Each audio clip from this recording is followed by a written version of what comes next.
नमस्कार दोस्तों। कहानी शुरू करने से पहले मैं आपको ये बताना चाहती हूँ कि अगर आप मोरल एंड मोटिवेशन कहानी सुनना पसंद करते हैं तो आप मेरे दूसरे चैनल एम्पावर द लाइफ पर आ सकते हैं।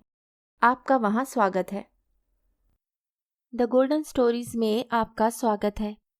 आइए सुनते हैं मुंशी प्रेमचंद की लिखी कहानी रंगीले बाबू। बाबू रसिकलाल को मैं उस वक्त से जानता हूँ जब वे लॉ कॉलेज में पढ़ते थे।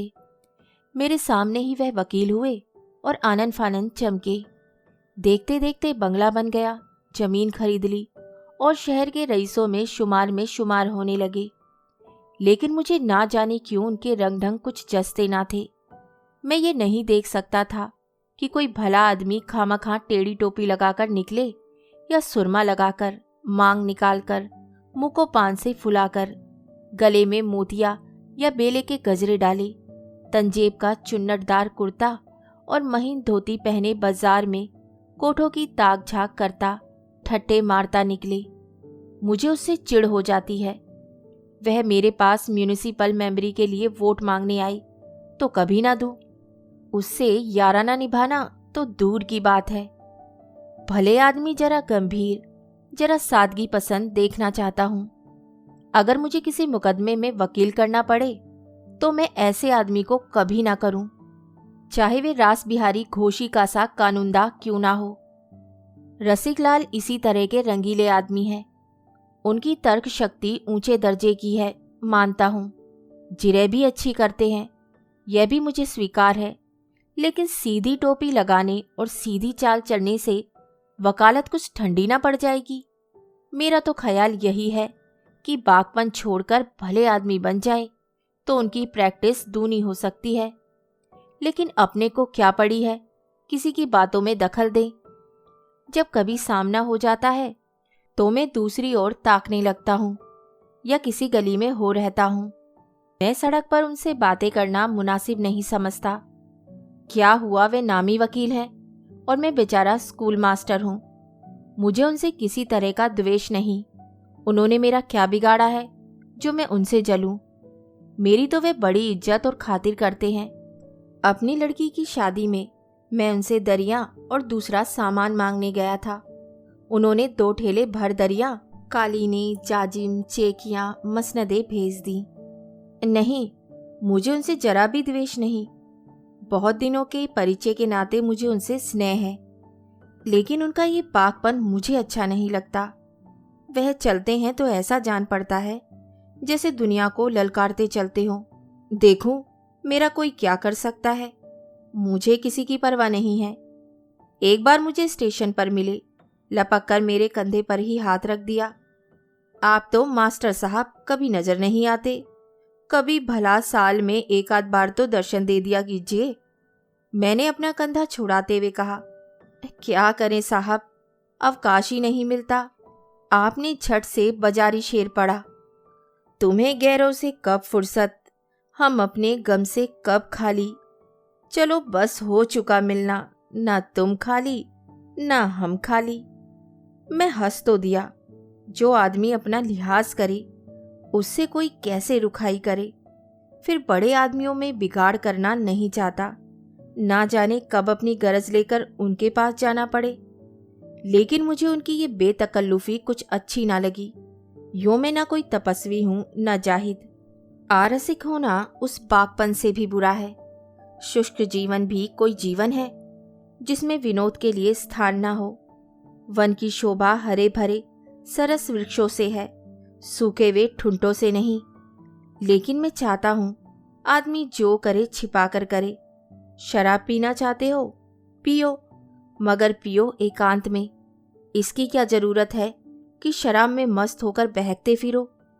रूप के उपासक बनना चाहते हो, बनो, लेकिन इसकी क्या जरूरत है कि वैश्याओं को दाएं बाएं बैठाए मोटर में अपने छैलपन का ढिंढोरा पीटते फिरो। फिर रसिकता की उम्र भी होती है। जब लड़के जवान हो गए, लड़कियों की शादी हो गई, बाल तक पक चले, तो मेरे ख्याल में आदमी को कुछ गंभीर हो जाना चाहिए। आपका दिल अभी जवान है, बहुत अच्छी बात है। मैं तुम्हें इस पर बधाई देता हूँ। वासना कभी बूढ़ी नहीं होती। मेरा तो अनुभव है कि उम्र के साथ साथ वह भी प्रौढ़ होती जाती है, लेकिन इस उम्र में कुलेले करना मुझे कुछ ओछापन मालूम होता है। सींग काटकर बछड़ा बनने वाली मनोवृत्ति का मैं कायल नहीं। कोई किसी का क्या कर लेगा, लेकिन चार भले आदमी उंगली उठाए ऐसा काम क्यों करे। तुम्हें भगवान ने संपन्न बनाया है, बहुत अच्छी बात है, लेकिन अपनी संपन्नता को इस विपन्न संसार में दिखाते फिरना, जो सुधा से व्याकुल हैं उनके सामने रसगुल्ले उड़ाना, इसमें ना तो रसिकता है ना आत्मीयता। रसिकलाल की बड़ी लड़की का विवाह था। मथुरा से बारात आई थी। ऐसे ठाट की बारात यहाँ शायद ही कभी आई हो। बड़े धर्मशाला में जनवासा था। वर का पिता किसी रियासत का दीवान था। मैं भी बारातियों की सेवा सत्कार में लगा हुआ था। 1000 आदमी से कम ना थे। इतने आदमियों का सत्कार करना हंसी नहीं है। यहाँ तो किसी बारात में से 50 आदमी आ जाते हैं तो अच्छी तरह खातिर नहीं हो पाती। फिर बारातियों के मिजाज का क्या कहना, सभी तानाशाह बन जाते हैं। कोई चमेली का तेल मांगता है, कोई आंवले का, कोई केशर रंजना, कोई शराब मांगता है, कोई अफीम। साबुन चाहिए, इत्र चाहिए। 1000 आदमियों के खाने का प्रबंध करना कितना कठिन है। मैं समझता हूँ 20-25 हजार के वारे न्यारे हुए होंगे, लेकिन रसिकलाल के माथे पर शिकन ना आई। वही बागपन था, वही विनोद, वही बेफिक्री, न झुंझलाना न बिगड़ना। बारातियों की ओर से ऐसी ऐसी बेहुदा फरमाइशें होती थी कि हमें गुस्सा आ जाता था। पाव आध पाव भांग बहुत है, ये पंसेरी भर भांग लेकर क्या उनकी धूनी देंगे। जब सिनेमा के 1 से अव्वल दर्जे के टिकटों की फरमाइश हुई तो मुझसे ना रहा गया। रसिकलाल को खूब डांट बताई और उसी क्रोध में जनासे की ओर चला कि एक एक को फटकारूं। लड़के का ब्याह करने आए हैं या किसी भले आदमी की इज्जत बिगाड़ने। एक दिन बगैर सिनेमा देखे नहीं रह जाता। ऐसे ही बड़े शौकीन हैं तो जेब से पैसा क्यों नहीं खर्च करते। लेकिन रसिकलाल खड़े हंस रहे थे। भाई साहब, क्यों इतना बिगड़ रहे हो? ये लोग तुम्हारे मेहमान हैं। मेहमान 10 जूते भी लगाए तो बुरा ना मानिए। ये सब जिंदगी के तमाशे हैं। तमाशे में हम खुश होने जाते हैं, वहां रोना भी पड़े तो उसमें भी आनंद है। लपक कर सिनेमा घर से टिकट ला दीजिए, 100-200 रुपए का मुंह ना देखिए। मैंने मन में कहा, मुफ्त का धन बटोरा है तो लुटाओ और नाम भी लूटो। यह कोई सत्कार नहीं है कि मेहमान की गुलामी की जाए। मेहमान उसी वक्त तक मेहमान है जब तक वह केवल मेहमान की तरह रहे। जब रोब जमाने लगे, बेइज्जती करने पर आमादा हो जाए, वह मेहमान नहीं शैतान है, शैतान। इसके 3 महीने बाद सुना कि रसिकलाल का दामाद मर गया, वही जिसकी नई शादी हुई थी। सिविल सर्विस के लिए इंग्लैंड गया हुआ था, वहीं निमोनिया हो गया। ये खबर सुनते ही मुझे रोमांच हो गया। उस युवक की सूरत आंखों में दौड़ गई। कितना सौम्य, कितना प्रतिभाशाली लड़का था, और मरा जाकर इंग्लैंड में कि घर वाले देख भी ना सके। और उस लड़की की क्या दशा होगी जिसका सर्वनाश हो गया। वाह रे दयालु भगवान, और वाह रे तुम्हारी लीला। उसकी सूरत देखते ही मन की कुछ ऐसी दशा हुई कि चिंगाड़ मारकर रो पड़ा। रसिकलाल आराम कुर्सी पर लेटे हुए थे। उठकर मुझे गले लगा लिया और उसी स्थिर, अविचलित, निर्द्वंद्व भाव से बोले, वाह मास्टर साहब, आपने तो बालकों को भी मात कर दिया।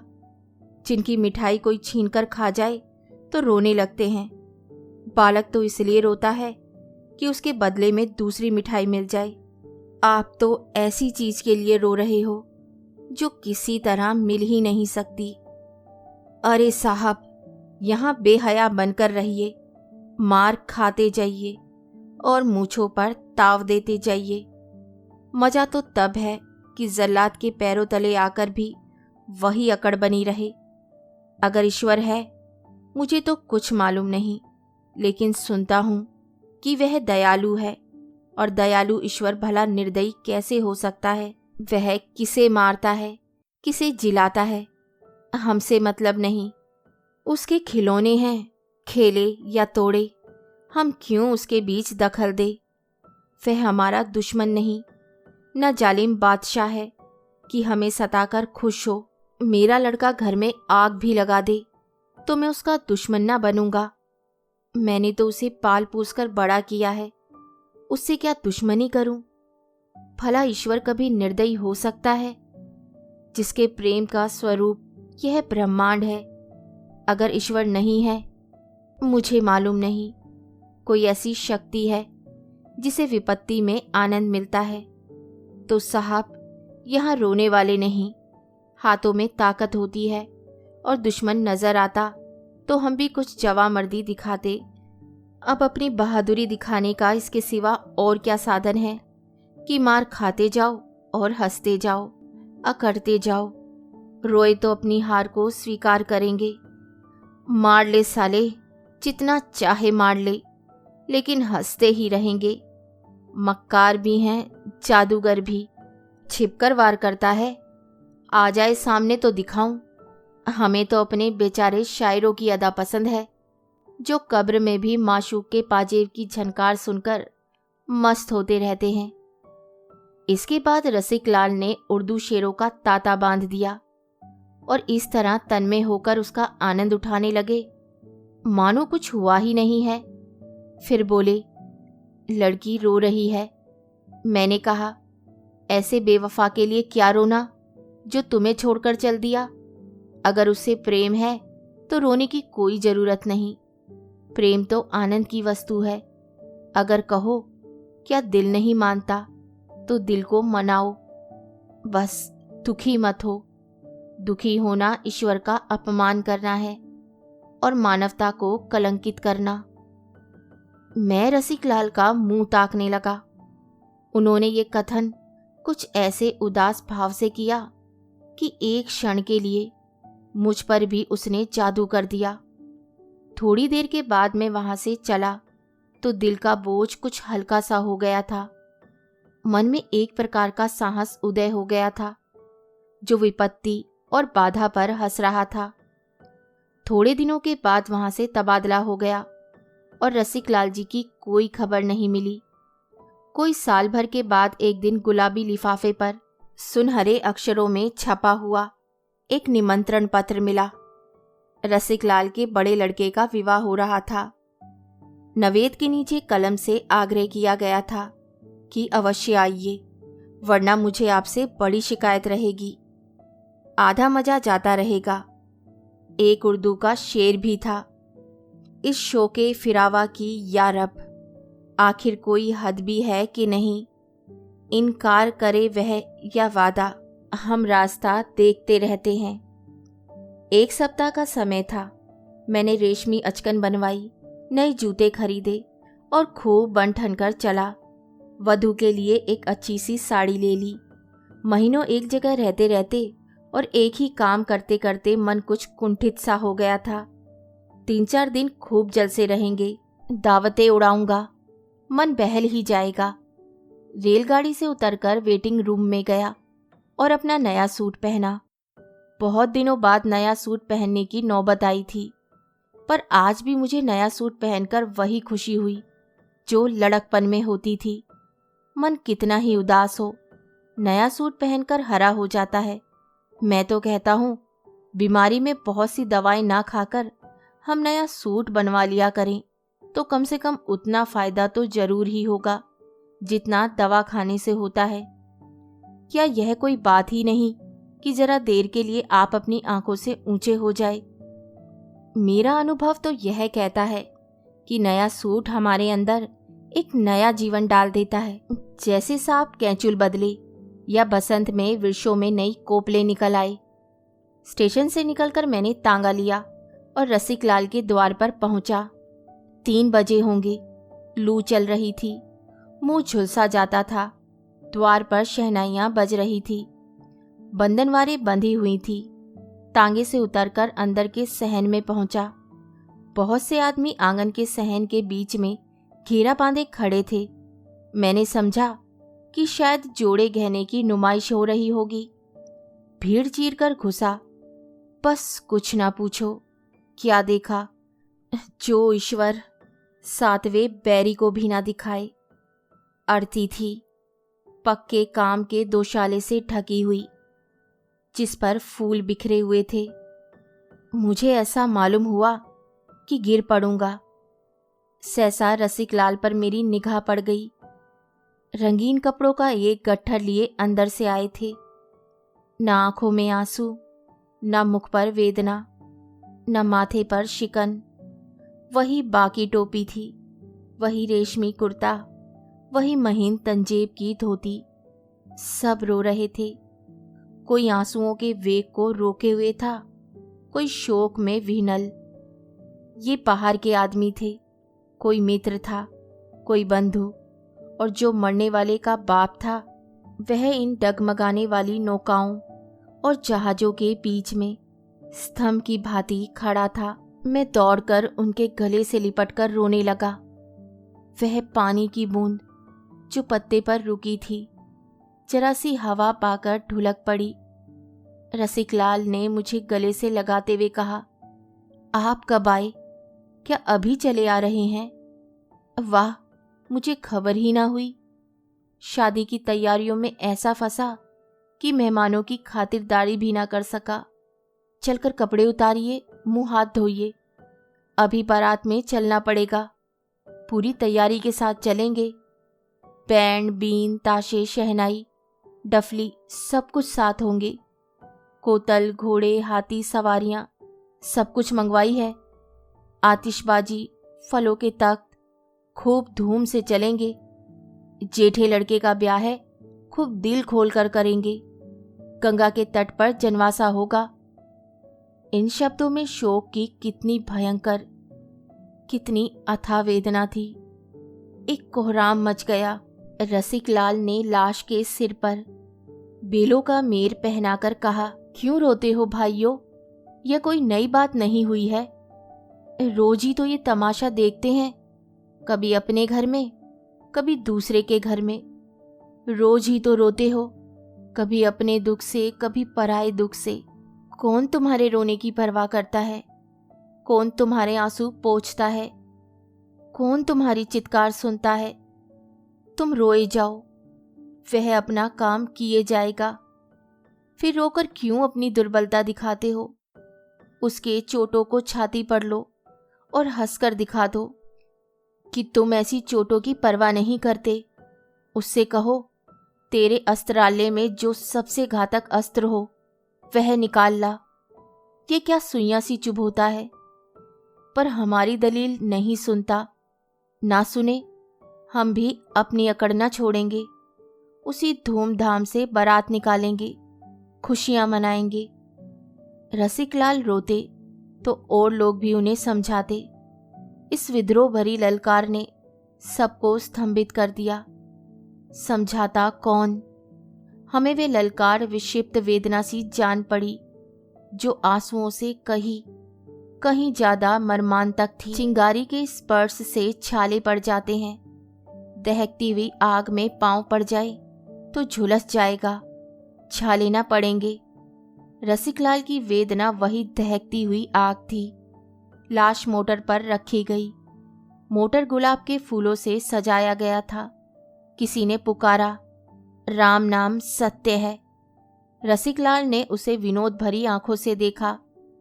तुम भूले जाते हो लाला, ये विवाह का उत्सव है। हमारे लिए सत्य जीवन है, उसके सिवा जो कुछ है मिथ्या है। बाजे गाजे के साथ बारात चली। इतना बड़ा जुलूस तो मैंने शहर में नहीं देखा। विवाह के जुलूस में 200-400 आदमियों से ज्यादा ना होते। इस जुलूस की संख्या लाखों से कम ना थी।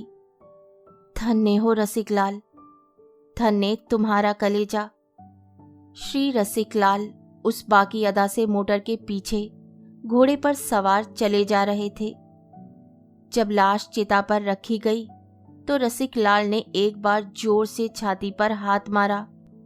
मानवता ने विद्रोही आत्मा को आंदोलित किया, पर दूसरे ही क्षण उनके मुख पर वही कठोर मुस्कान चमक उठी।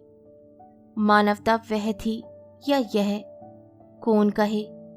इसके 2 दिन बाद मैं नौकरी पर लौट गया। जब छुट्टियां होती है तो रसिक लाल से मिलने आता हूँ। उन्होंने उस विद्रोह का एक अंश मुझे भी दे दिया है।